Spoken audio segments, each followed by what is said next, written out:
Hello everyone, welcome to the channel of KV Teachers Guild. Students, this is part 2 of class 6 science chapter Electricity and Circuits.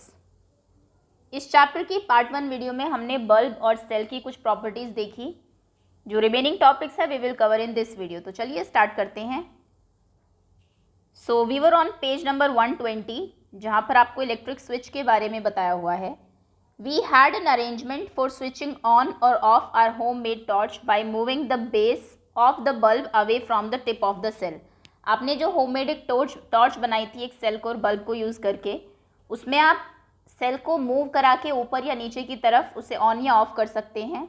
जब यहाँ पर ये connected होता है आपका cell तो वो ग्लो करता है, ऑन रहता है, यानी कि जैसे ऊपर आप करेंगे दोनों के बीच में से कनेक्शन हटेगा वैसे वो बंद हो जाएगा ग्लो करना. This was a simple switch. ये तो हमारा एक सिंपल सा स्विच है, not very easy to use, जिसको यूज़ करना इतना आसान नहीं है. आप कौन बल्ब बार बार हटाए और लगाए. We can make another simple and easier switch to use in our circuit. आप एक और दूसरा ईजी स्विच भी बना सकते हैं अपने सर्किट में. You can make a switch using 2 drawing pins. आपको 2 ड्राइंग पिन्स चाहिए होंगी, एक सेफ्टी पिन चाहिए होंगी. ये 2 ड्राइंग पिन होती है जिससे आप अटैच कर सकते हैं. एक safety pin and a small sheet of thermocol, और एक छोटी सी थर्मोकॉल की शीट या फिर एक वुडन लकड़ी का बोर्ड भी ले सकते हैं. इंसर्ट कर दीजिए a drawing pin into the ring at one end of the safety pin and fix it to the thermocol sheet as shown in figure 12.8. इस तरीके से वायरिंग लीजिए, दोनों तरफ से दोनों को हटा लीजिए. उन दोनों में ये पिन आप यहाँ पर जो ड्राइंग पिन्स हैं उनसे अटैच कर देंगे और सेफ्टी पिन को एक पिन से अटैच करेंगे. Now fix other drawing pin to the thermocol sheet in a way that the free end of the safety pin can touch it. इस तरीके से उसको इतनी दूर प्लेस करिए कि ये जो फ्री टिप है इसका ये इसको टच कर सके, बहुत दूर ना हो ये आपकी जो दूसरी आपने ड्राइंग पिन लगाई है. The safety pin fixes in this way would be your switch in this activity. आपकी जो ये safety pin है इस activity में ये as a switch यहाँ पर काम करेगी. Now make a circuit by connecting an electric cell to a bulb with this switch as shown in figure 12.29. इस तरीके से कनेक्ट करके इसको सेल के साथ कनेक्ट कर दीजिए. ये जो तार आपने लगाई थी इसको इधर से और जो दूसरी तार है इसको नीचे से और इसको ऊपर जो आप जानते हैं दोनों जो आपके पॉइंट्स होते हैं बल्ब के ऊपर. तो इस तरीके से आपने सर्किट अपना कंप्लीट कर दिया. Rotate the safety pin so that its face and touches the other drawing pin. इसको रोटेट करिए ताकि इसका ये जो फेस है ये इस ड्राइंग पिन को टच करे. व्हाट डू यू ऑब्जर्व, क्या आप देखेंगे जैसे ये टच करेगा आपका जो बल्ब है वो ग्लो करेगा. Now move the safety pin away. Safety pin को दूर करिए तो फिर वो बंद हो जाएगा ग्लो करना. Does the bulb continue to glow, क्या बल्ब अभी भी कॉन्टिन्यू कर रहा है ग्लो करना? नहीं. क्यों? क्योंकि यहाँ से कनेक्शन हट गया है. ये दोनों ही मेटल के है, लोहे की आपकी पिन होती है. तो देखिए अब हो क्या रहा है, यहाँ से आप जानते हैं करंट फ्लो होना स्टार्ट होता है पॉजिटिव साइड से हमेशा. यहाँ से करंट फ्लो होना स्टार्ट हुआ, यहाँ तक आया. अगर कनेक्शन नहीं है तो आगे नहीं जाएगा, लेकिन अगर आपने पिन इसमें अटैच कर दी इससे फ्लो होगा, यहाँ जाएगा, यहाँ से यहाँ से ऊपर, फिर फिलामेंट में, फिर दूसरे इसमें, दूसरे इसका कनेक्शन इससे है जो वायर आपने लगा रखी है, फिर यहाँ से नेगेटिव साइड पे आ जाएगा. तो पॉजिटिव टू नेगेटिव पूरा आपका जो सर्किट है ये कंप्लीट हो जाएगा, इसलिए बल्ब ग्लो करेगा. देखिए ऐसे.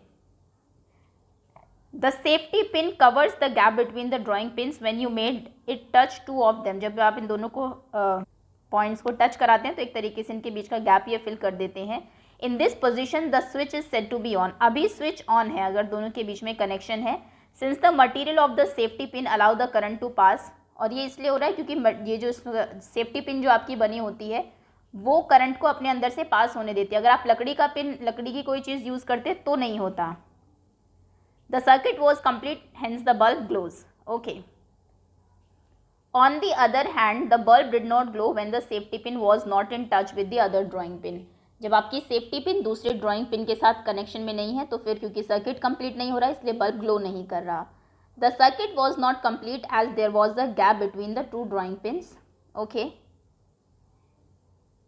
In this position, इस पोजीशन में the switch is set to be off. अब कहा जाएगा स्विच ऑफ है क्योंकि कनेक्शन उसने ब्रेक कर दिया है, स्विच ने आपकी जो सर्किट है उसको डिसकनेक्ट कर दिया है.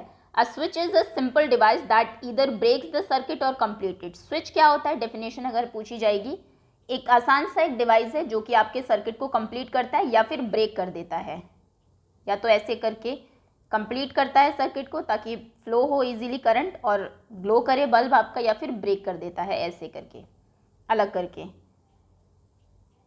The switch used in lighting of electric bulbs and other devices in homes work on the same principle, although their designs are more complex. आपके घरों में जो स्विचेस लगे होते हैं, चाहे वो किसी भी इलेक्ट्रिक अप्लायंस में लगे हो, कूलर का स्विच है, फैन का स्विच है, वो इससे कॉम्प्लेक्स ज़रूर होते हैं लेकिन इसी प्रिंसिपल पर वो वर्क करते हैं। Electric conductors and insulators.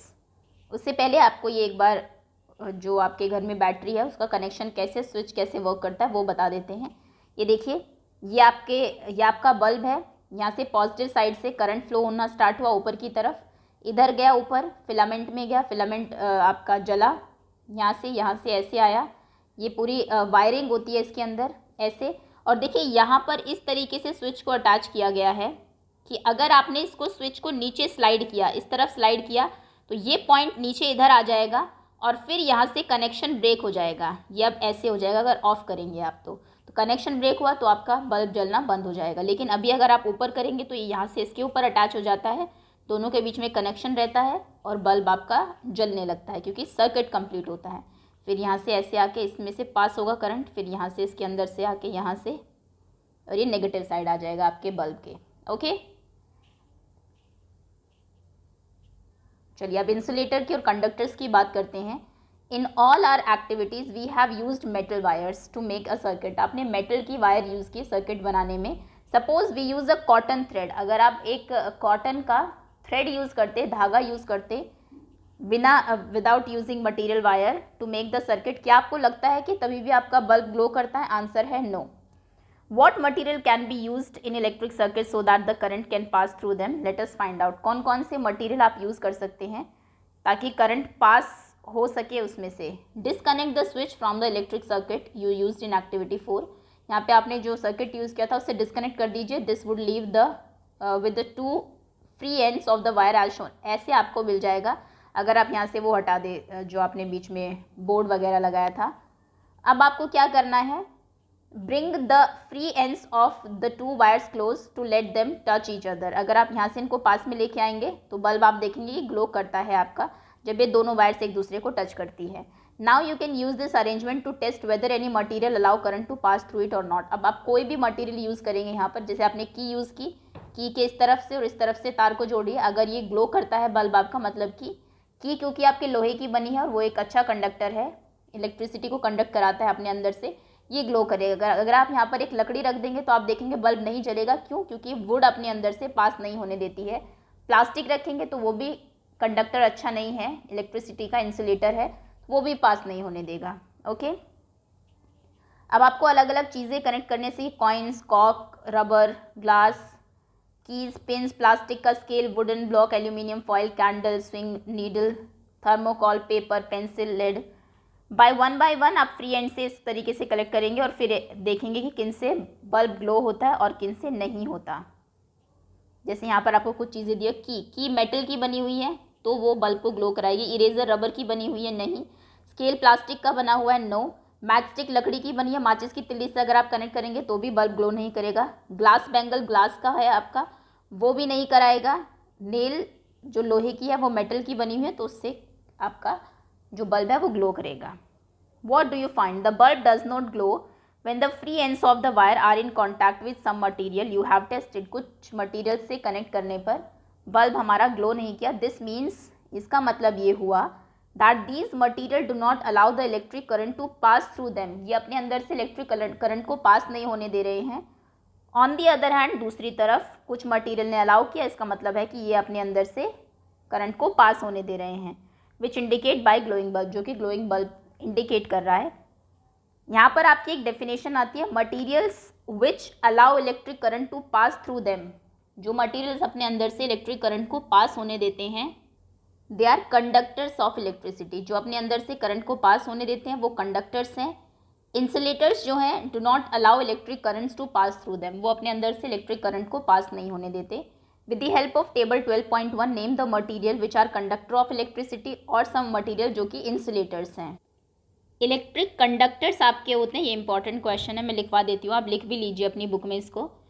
Copper, जिसकी वायरिंग आपकी होती है, उसके ऊपर कोटिंग हालांकि होती है लेकिन अंदर जो वायर होती है वो कॉपर की होती है। Copper, aluminium,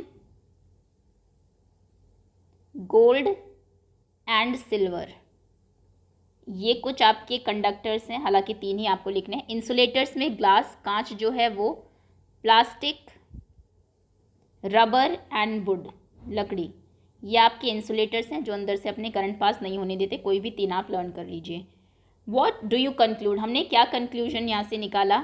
which materials are conductors and which are insulators? Recall the object that we grouped as those having lustre, आपने कुछ ऐसे ऑब्जेक्ट्स देखे थे जो लस्ट्रस हैं, चमकीले हैं, ग्लो है जिनमें थोड़ा, चैप्टर 4 में हमने देखा था। आर दे द कंडक्टर, क्या वो कंडक्टर है? Yes. It now seems easy to understand why copper, aluminium and other metals are use for making wires. अब आप समझे कि वायर बनाने में कॉपर, एल्यूमिनियम का क्यों यूज़ किया जाता है, लकड़ी की वायर क्यों नहीं बनती? क्योंकि वो इंसुलेटर्स हैं। और देखिए आपके घर के जो स्विचेस हैं वो बने होते हैं प्लास्टिक के। क्यों? क्योंकि वो इंसुलेटर है, आपको करंट नहीं लगेगा, वो इलेक्ट्रिसिटी को पास नहीं होती उनसे। एक्टिविटी 4 को रिकॉल करिए, in which we made electric circuit with the switch when the switch was in the open position. Activity 4 में जब स्विच ओपन था, were the 2 drawing pin not connected with each other through the thermocol sheet, वो thermocol sheet से pins जुड़ी हुई थी। But thermocol may not found is an insulator, लेकिन thermocol हमारा इंसुलेटर है। What about the air between the gaps, gaps के बीच में जो एयर है, हवा क्या होती है? हवा भी एक इंसुलेटर है।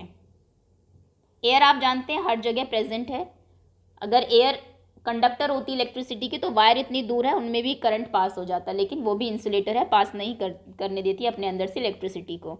Since the bulb does not glow when there is only air gap between the drawing pins in your switch, it means air is also an insulator. Yes, conductors and insulators are equally important for us, दोनों ही हमारे लिए बहुत ज़रूरी है। जैसे कि switches, electric plug, sockets जो हैं they are made of conductors, ये कंडक्टर्स के बनते हैं। On the other hand rubber and plastic are used for covering electric wires, wiring की कवरिंग के लिए आपके जो इंसुलेटर्स हैं वो बनाए जाते हैं। ग्लव्स आप देखिए रबर के होते हैं जो इलेक्ट्रीशियंस यूज़ करते हैं। प्लग का जो टॉप है, जो स्विचेस हैं आपके, और बाकी जो पार्ट है अप्लाइंसेस के जिनको आप टच करते हैं, स्विच का जो पार्ट आप ऑन एंड ऑफ करने के लिए टच करते हैं वो आपके इंसुलेटर का बनता है, लेकिन अंदर का पार्ट कंडक्टर का होता है। Caution, your body is conductor of electricity, important है, आपकी बॉडी जो है ये इलेक्ट्रिसिटी का अच्छा कंडक्टर है। Therefore be careful when you handle an electric appliance, आप जब इलेक्ट्रिक अप्लायंस को हैंडल करें तो आपको बहुत ही सावधान रहना है। दैट्स ऑल स्टूडेंट्स, इसी के साथ चैप्टर आपका फिनिश होता है। होपफुली सभी बच्चों को अच्छे से समझ में आ गया होगा। Thank you so much for watching.